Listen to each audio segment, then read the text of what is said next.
See, there are problems and there are solutions and there are efforts and they produce results. And they, in that wake of producing results, all those individuals go through their own hardships, worries, anxieties, natural. And I am not speaking against it, please.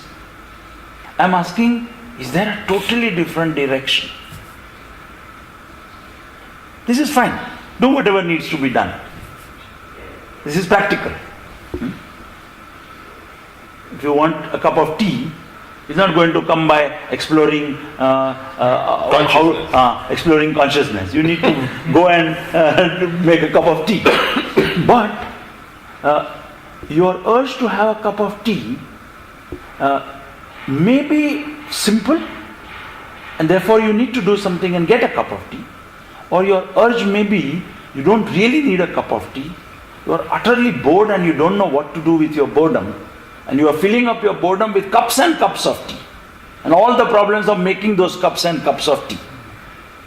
It is at that level that I would like to say we need to look to.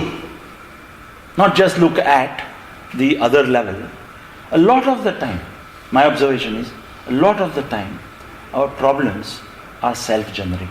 Like you were talking to that person. But telling that person that it is not necessary doesn't really do anything.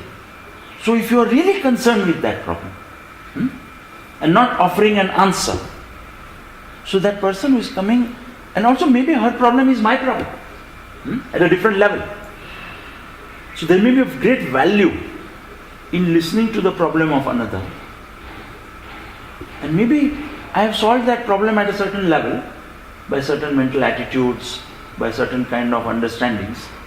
And if that person is willing to listen and go with those attitudes or those understandings, maybe he will also solve that problem. But my submission here is, the approach of solving problems at best solves problems.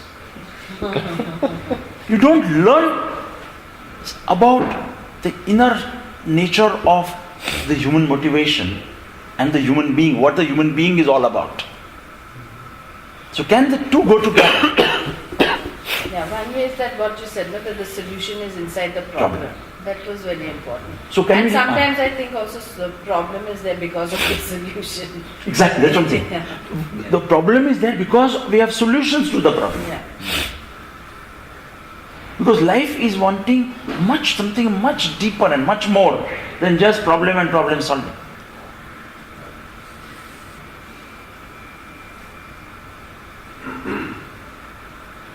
So are we trapped in the problem solving approach?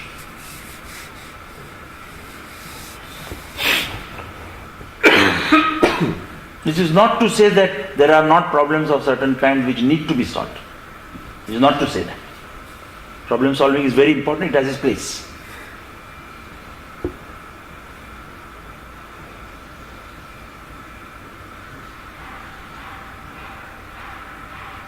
So can we discover problem unfolding?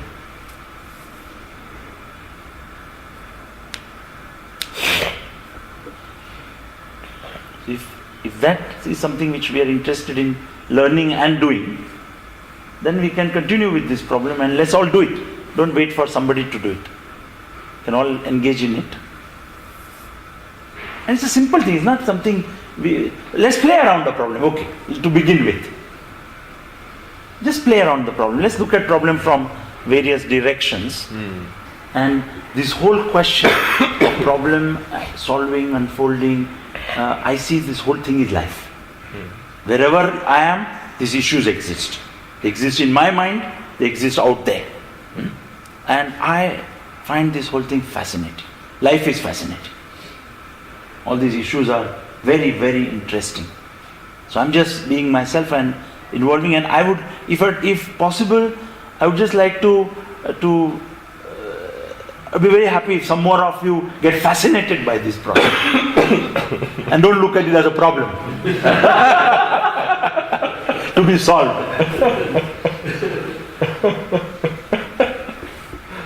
I don't see any problems to be solved.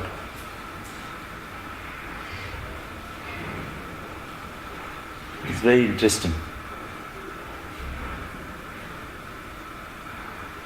So, yeah, please, go ahead. If you don't solve it, how do you unfold it? Only if you stop solving it, you can unfold it. If we made this into a problem, things would become very tense. Generally, when things become very tense, as he observed, some kind of problem is in operation. I don't mind tension. You understand? It will come. Because in our life there are so many things we haven't understood. Various assumptions are there which are in operation. Right? So those operations, so frustrations will come, tensions will come, all those things will come. Now, we make it a problem, don't we? If we have an ideal or an idea that problem should not be there, tension should not be there, that act should not be there, why should not be there, all this should not be there, who is creating this? And from where? What is the basis of that creation? What is all around are problems. And people trying to find solutions to those problems. Now, if you are interested in this process, problem solution, problem creation, and is it absolutely necessary that we must create problems?